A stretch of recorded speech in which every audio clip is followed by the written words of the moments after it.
Bienvenidos oyentes de Radio Sefarad. Estas son las noticias, las comenta Jorge. ¿Qué hay? ¿Qué tal, Alejandro?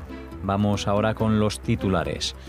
2 israelíes asesinados y otro herido en ataque terrorista en un parque industrial en los territorios en disputa. Rusia intenta establecer un canal de comunicación entre Israel e Irán a fin de aliviar las tensiones en el área. Fin de semana de incendios y un ataque aéreo israelí contra terroristas. El rey de Marruecos ordena incorporar en el sistema educativo del país estudios sobre el Holocausto judío. Estos son los asuntos de hoy en Radio Sefarad. Volveremos después, como siempre, con Raquel en la agenda cultural, en la segunda parte de estas noticias. Les hablamos ahora de 2 israelíes que fueron asesinados y otro resultó herido durante un ataque terrorista en el parque industrial Barkan, en los territorios en disputa, en la margen occidental del Jordán.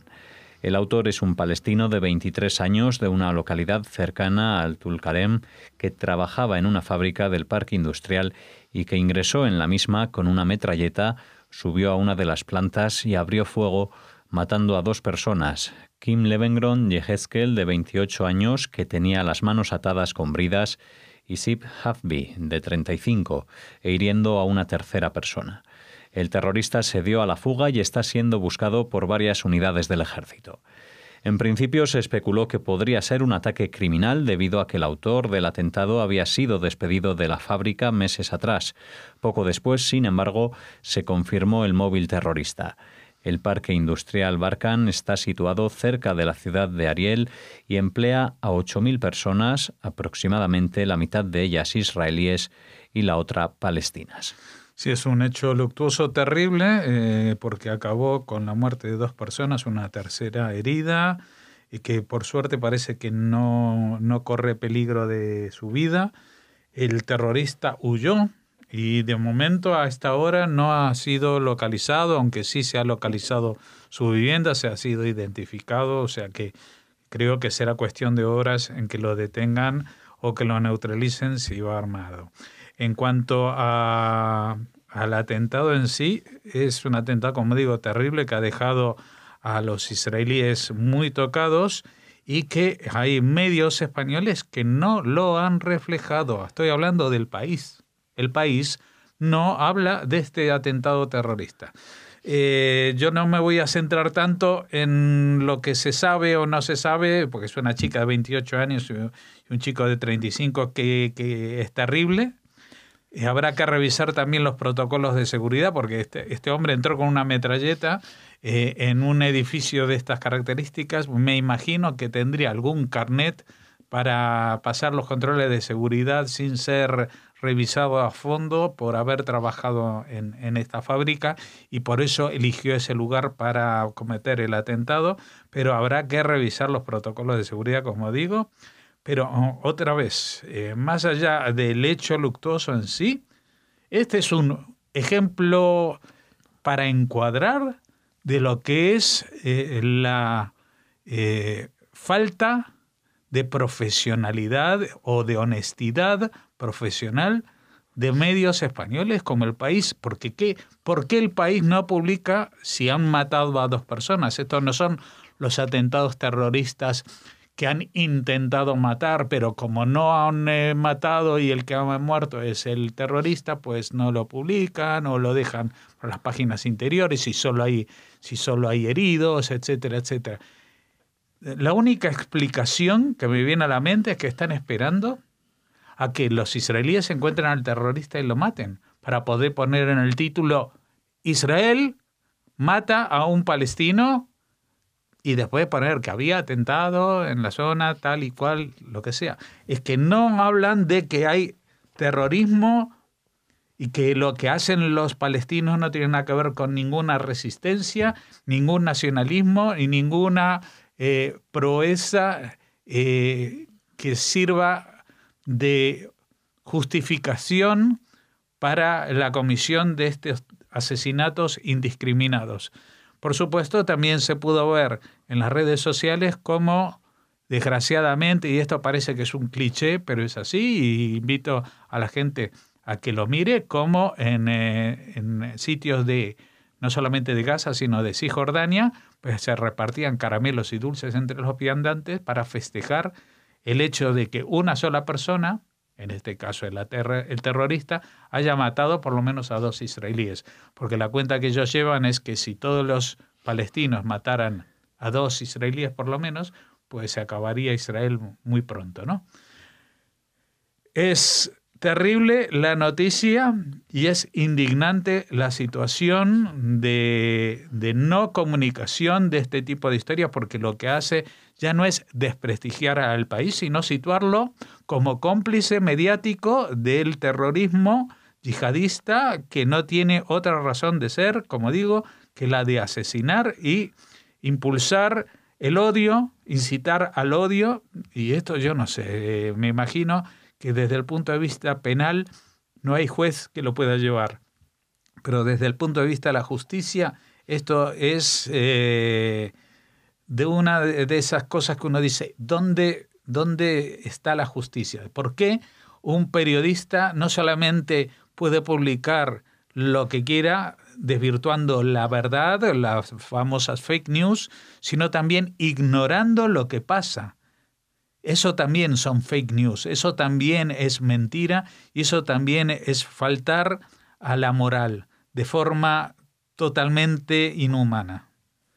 Rusia está intentando establecer un canal de comunicación entre Israel e Irán a fin de aliviar las tensiones en el área y disminuir las posibilidades de fricción tras la transferencia de misiles antiaéreos S-300 a Siria, que ya han llegado y que, según Rusia, tardarán 3 meses en ser operados por militares sirios que están siendo entrenados para ello. El primer ministro israelí, Netanyahu, habló con el presidente ruso Putin para tratar de cerrar la crisis entre ambos países sobre la situación en Siria y tratar de continuar con la coordinación militar allí, y reiteró que su país actuará en todo momento para impedir que Irán establezca una presencia militar en Siria y frustrar la transferencia de armas letales al grupo terrorista chií Hezbollah en Líbano. Bueno, esto es una noticia que yo me la tomo muy con pinzas, por lo menos tal como está planteada, que Rusia está intentando establecer un canal de comunicación. No, lo que está es vendiendo al público de Rusia, al público ruso, en esta situación, que tienen tantas bajas, porque no olvidemos que los 18 personas o las 15 personas, no me acuerdo cuántos murieron en este avión que fue abatido por las baterías antimisiles sirias hace una semana o algo así, pues no han sido las únicas bajas que han tenido los rusos en Siria. Han tenido ya más de 200 bajas, a pesar de que ellos no participan en el ejército de tierra, sino solamente en operaciones aéreas.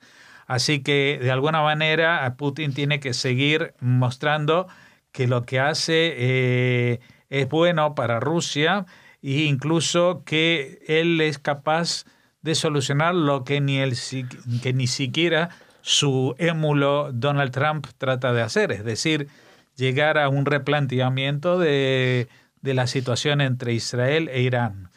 Rusia quiere conservar a Irán como amigo y quiere también conservar la amistad, entre comillas, con Israel, o la comunión de intereses, porque no quiere tampoco que la entrada en la zona de Rusia se traduzca en un enfrentamiento con Estados Unidos. Así que, bueno, esto es un ardid político, el hecho de decir que se están acercando posiciones. No creo que Irán e Israel puedan realmente negociar absolutamente nada. Ojalá me equivoque, pero me parece que ni siquiera contactos indirectos puede haber entre Irán e Israel. Lo que sí sabemos es que Rusia ha salido ganando de toda esta situación, ha sacrificado a 15 o 18, que no recuerdo cuántas personas murieron en ese avión, pero le ha sacado mucha ventaja porque les ha obligado a los israelíes,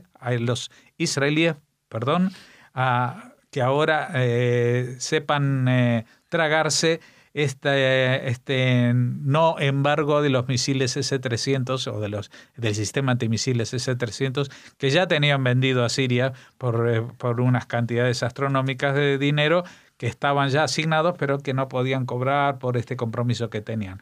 Ahora las han vendido, ahora las han cobrado y Putin está muy contento de que haber solucionado este tema. La venta de los S-300 a Siria, que por otra parte, y ya lo hemos dicho, lo volveremos a reiterar, tampoco les va a servir de nada frente a los aviones de última generación israelíes, que son de fabricación americana, pero mejorados, los F-35, que son indetectables y que son capaces de lanzar misiles desde fuera del espacio aéreo del país. Con lo cual, pues los S-300 tampoco tienen lo que hacer, porque los aviones israelíes pueden atacar las instalaciones de Irán sin meterse directamente en el territorio, simplemente acercándose un poquito por el mar o desde la frontera israelí.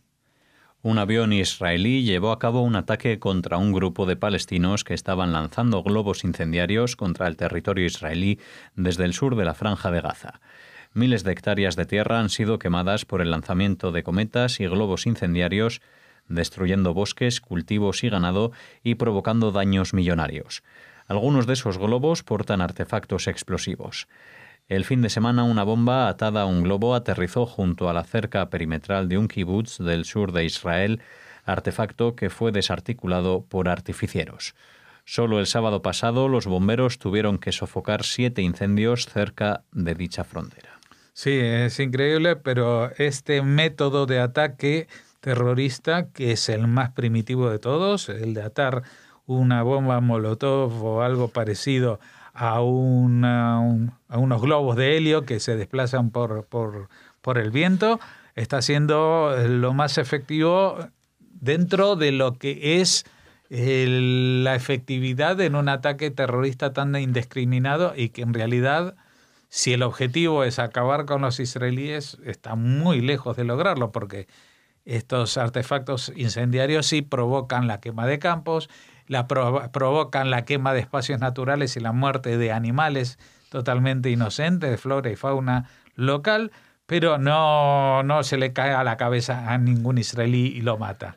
Es un artefacto publicitario, esto es propaganda, no es más que eso, pero hace que gracias al refuerzo de los medios de comunicación que los tratan como un medio eficaz de resistencia palestina, pues se haya transformado esta tontería en algo que supuestamente preocupa a la sociedad israelí y que en algunos medios lo interpretan como una victoria de la resistencia palestina, que bueno, que está muy lejos de eso. No, siempre tenemos que recordar, yo siempre lo hago, que cuando hablan de este tipo de cosas y la gente se preocupa, él recientemente, porque fue hace muy poco, fallecido Shimon Peres, decía, bueno, a ver, pongamos las cosas en su correcta proporción y dimensión. En el año 48, cuando declaramos la independencia, nos invadieron 7 ejércitos árabes perfectamente equipados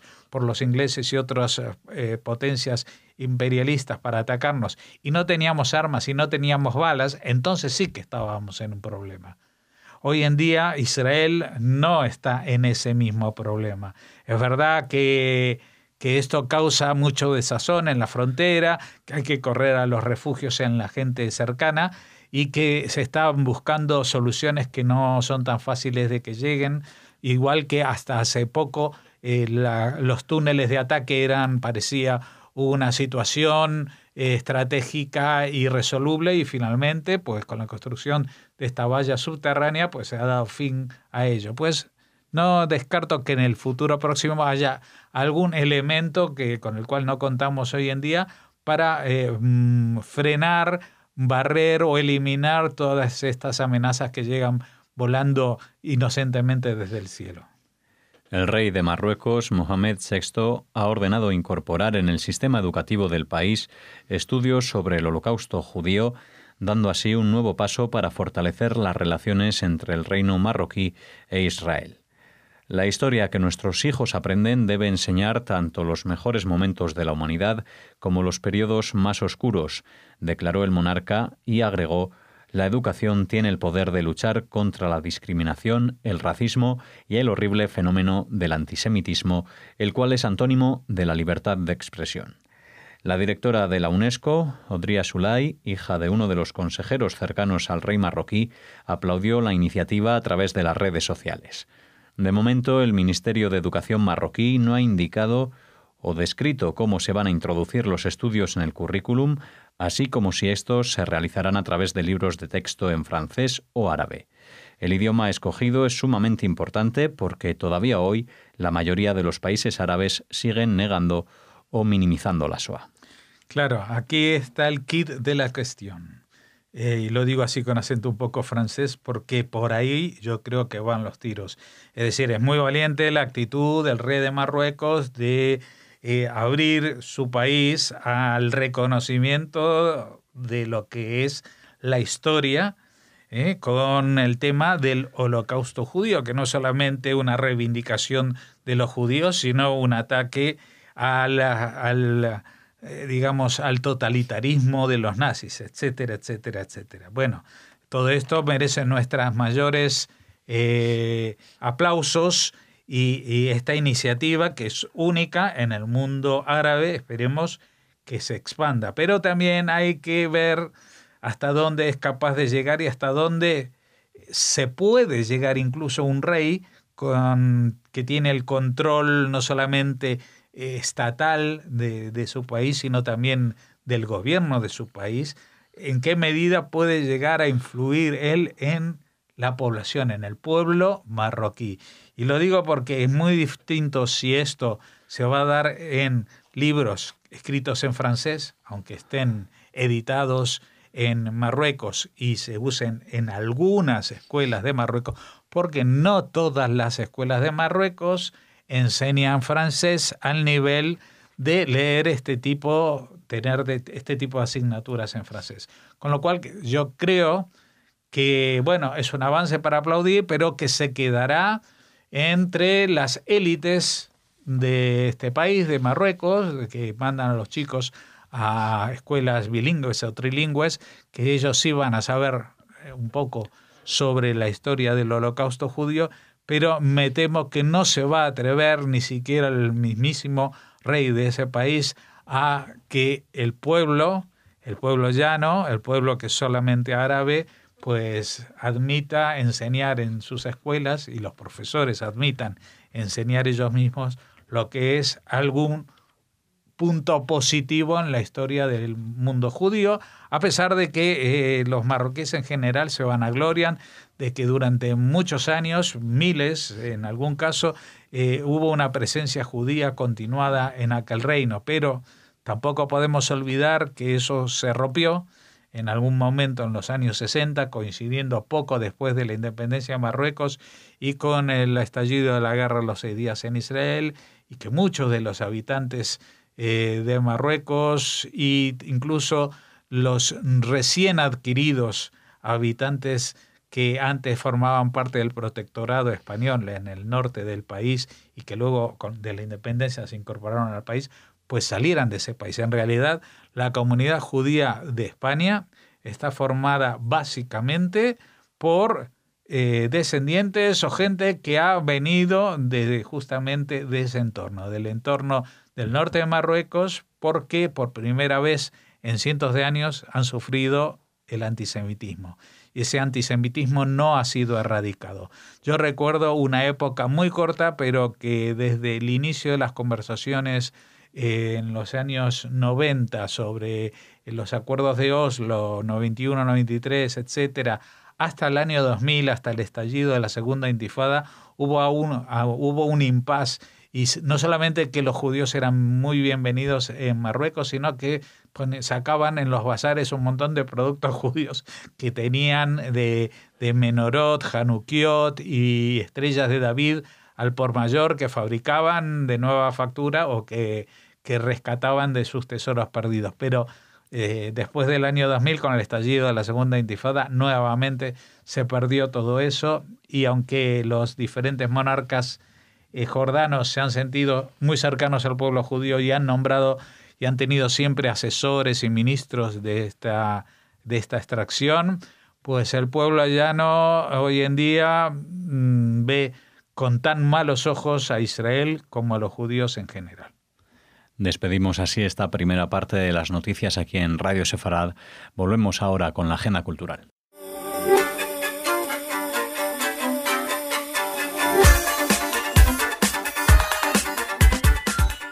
Pasamos a la segunda parte de las noticias aquí en Radio Sefarad y lo hacemos con la agenda. ¿Qué tal, Raquel? Hola, Alex. Hola a todos. Muy bien. Cuéntanos, continuamos la semana, pero ahora ¿qué tenemos en la agenda?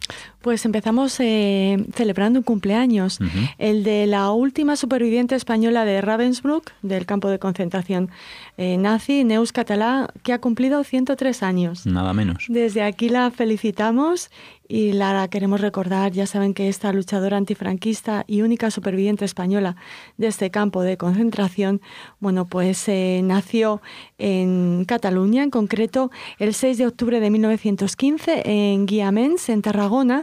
Se diplomó en enfermería en el año 1937 y al principio de la Guerra Civil Española se trasladó a Barcelona. En 1939 cruzó la frontera francesa con 180 niños huérfanos que estaban a su cuidado. Lo hizo en Premià de Dalt, en Barcelona, y junto con su marido colaboró en actividades de la resistencia francesa contra la invasión nazi. En 1944 fue deportada a Ravensbrück, donde fue obligada a trabajar en la industria de armamento, donde formó un comando que clandestinamente boicoteaba la fabricación de armas. Tras la liberación del campo, Català, que limitaba en Izquierda Unida y Alternativa, regresó a Francia, donde continuó la lucha clandestina contra el franquismo. La Generalitat le concedió en 2005 la Cruz de Sant Jordi y en 2015 la Medalla de Oro y en 2014 otra condecoración, en este caso por parte del Ayuntamiento de Barcelona, quien le otorgaría la Medalla de Oro al Mérito Cívico. Bueno, pues nuestras felicitaciones y seguro que las de muchas personas que ya no son niños y que son mayores gracias a ella, ¿no? Sí, exacto. Bueno, y ahora les hablamos de cultura sefardí, que ha estado presente en el tercer Congreso Internacional sobre el Español y la Cultura Hispánica. En este caso ha sido el embajador de España en Japón, el excelentísimo señor Gonzalo de Benito Secades, el encargado de inaugurar este tercer Congreso Internacional sobre el Español y la Cultura Hispánica, con la presencia de importantes representantes de este apartado de la cultura. El Congreso abrió sus puertas a cientos de asistentes, que contó además con la presencia de embajadores de otros países latinoamericanos que estuvieron, por supuesto, presentes para apoyar la apertura del acto, organizado por el Observatorio de la Lengua Española en Japón y el Instituto Cervantes de Tokio. El tema estelar de la jornada fue la cultura sefardí, precisamente, que se abordó desde diferentes perspectivas, gracias a las conferencias de Fernando Vara de Rey, nuestro querido amigo, representante, director de Relaciones Institucionales de Centro Sefarad Israel y actualmente director del Instituto Cervantes en Cracovia, y también participó el escritor Adolfo García Ortega, también buen amigo de Radio Sefarad, entre otros ponentes en relación a este tema de la cultura sefardí. Los sefardíes aportan una riqueza espiritual y material a la historia de España, destacó Fernando Vara de Rey, quien realizó un balance sobre el mundo judío vigente en España y Europa. Esta primera jornada lectiva ha sido la primera ocasión donde se ha tratado la cuestión sefardí en Japón de manera profunda y diversa. Como comentó también Vara de Rey, la diáspora sefardí lleva años esforzándose para conservar el legado de sus antepasados y las tradiciones endémicas de la cultura, con el fin de acentuar su presencia en España. Muy bien, pues nada, un recorrido muy interesante por la cultura sefardí. Y nosotros aquí en Radio Sefarad continuamos y cerramos la agenda ahora, Raquel. Sí, con una muy buena noticia, emotiva también para, qué bien, Raquel, que para me nosotros. Hoy sí, noticias. Todo. Así sí. Sí, porque uno de nuestros primeros entrevistados en Radio Sefarad allá por el 2004, iba a decir 2014, no, 2004, fue el señor David Melul. Fue una entrevista entrañable. Desgraciadamente David Melul nos dejó, pero su obra continúa viva, representada también en este museo sefardí, Museo Judío de Béjar, que lleva su nombre. Bueno, pues ahora el Centro Integrado de Formación Profesional de Béjar, en Salamanca, ha acogido la presentación del libro David Melul, La ilimitada generosidad de un judío sefardí. Esta biografía ha sido escrita por Antonio Avilés Amat, vicepresidente del Centro de Estudios Bejaranos y director del Museo Judío de Béjar. Contó con la presencia de varios miembros de la familia Melul, trasladados a Béjar expresamente para la ocasión. Y el acto comenzó con una breve presentación de Josefa Montero García, la presidenta, quien agradeció a la dirección del Centro Integrado de Formación Profesional la cesión del salón de actos para el evento. Saludó con cariño a la familia Melul y recordó que esta biografía es la número 5 de la colección Don Francés de Zúñiga, cuyos ejemplares están editados anualmente y homenajean a bejaranos ilustres fallecidos. Tras esta intervención tomó la palabra uno de los hijos de David Melul, presentes en la presentación, Mario Melul, para agradecer a Antonio Avilés y al Centro de Estudios Bejaranos la edición de este homenaje a su padre, que tanto quiso a Béjar desde que realizó sus estudios de ingeniería allí mismo en 1946. Eso nos contaba en la entrevista, que esa temporada que pasó estudiando allí, y el pasado judío de Béjar le llevaron a querer montar el museo, ¿no? Antonio Avilés Amat, ya saben, presentó el responsable del Museo Judío de Béjar y autor de la biografía. Pues recordó la figura de David Melul, su amor por Béjar y la relación que siempre mantuvo con la ciudad. Así que desde aquí, nuestra enhorabuena a la familia Melul, y muy pronto contactaremos con el director del museo para que nos hable de este libro. Muy bien, pues nada, será un placer hablar con él, y a los que quieran visitar Béjar, pues yo les recomiendo que vayan, que es muy bonito. Es precioso. Hasta aquí las noticias, Raquel, hasta aquí la agenda hasta en mañana. Radio Sefarad, y hasta mañana.